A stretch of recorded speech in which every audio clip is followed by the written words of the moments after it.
Well, a Department of Health official has arrived at the Phoenix Mortuary, where reports have emerged of bodies piling up due to understaffing, in fact, due to a whole range of issues.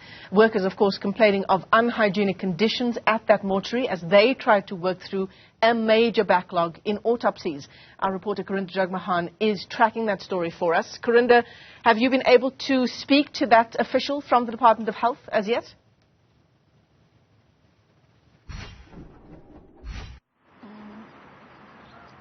Indeed, well, about half an hour ago, we saw a Department of Health official enter this premises. We understand it was a matter of speaking to the labour concerns here. Now, of course, that health official cannot tell us anything on the record, but I have with me the KZN Secretary for PAUSA, the Workers' Trade Union here, Mr. Sifiso Ngidi. Thank you so much for speaking to us, sir. Good morning. So as we are standing outside the Phoenix Mortuary, we have seen pictures of bodies piling up, quite terrible pictures. Can you tell us what exactly is happening inside this facility? Good morning to you and your viewers. Yes, as PAUSA, we did receive a complaint from some of the staff working here that they are having challenges in terms of the number of bodies that they've received in the mortuaries since the unrest as well as the flooding. So we've raised these matters to the department and asked them to intervene and see what they can do on these matters. So we've been engaging the department continuously to say, please come to us and let's resolve these matters. There are some also health and safety issues that have been raised with the department. I know that there are issues of the PPE, the department saying they've supplied the PPE, the staff saying they haven't. So we've been engaging with the department trying to resolve these matters, because we know that there's been concerns around the conditions, the working conditions in this facility. So that's where we are currently. So we're waiting for the department to come to us and say they have been able to resolve these matters. But for now, we're saying if the department doesn't come to the party, then we'll be forced to take these matters forward to the relevant structures. What impact is this having on the health workers here, the pathologists, the other workers, in terms of doing more than 2 autopsies a day and then just dealing with the smell and the unhygienic conditions we're here? Yeah, I think the morals will be a bit down for the staff, because we understand that when there is a lot of work, we're expecting for extra staff to be put back. And we know that the Department of Health, KZN especially, have had a moratorium in terms of the employment of the staff.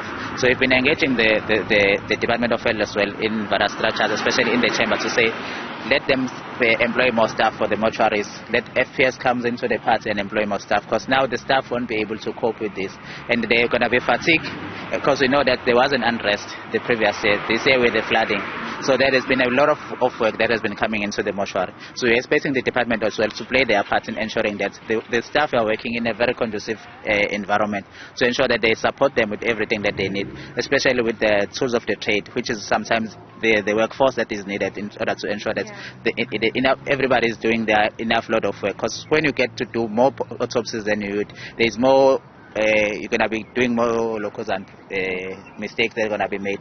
So understanding the nature of the work that is done here, it's critical that we ensure that there is relevant people who are going to be able to do this, especially with the pathologists as well. We need to come in more doctors, because we know that there's going to be a backlog of bodies. People won't be able to bury in time as well. So those are the challenges that we're facing. So. Absolutely. Mr. Ngidi, I'm going to continue this conversation with you as well. He tells us that, remember, this was the difficulties at this mortuary in Phoenix have come out or emerged after the closure of the Gale Street Mortuary in Durban. This, of course, has increased the burden here. And remember, between the July unrest and the recent April floods, the province has lost more than 700 lives. And, of course, you'd understand that this will place a burden on mortuaries, and then more personally as well, it has placed a burden on the families who are bereaved at this point and waiting to bury their loved ones. So we're going to hear more from the workers' trade unions about what workers are experiencing, but of course we have reached out to the Department of Health to query what has happened here. We're yet to receive a response, and once we do so, this report will be updated. But in the meantime, just hearing or seeing terrible pictures of bodies piling up, really overflowing with the dead here at the Phoenix Mortuary. Yeah, certainly incredibly worrying story. Karinda Jagmohan, you'll keep us up to speed as you try to get more answers on a way forward.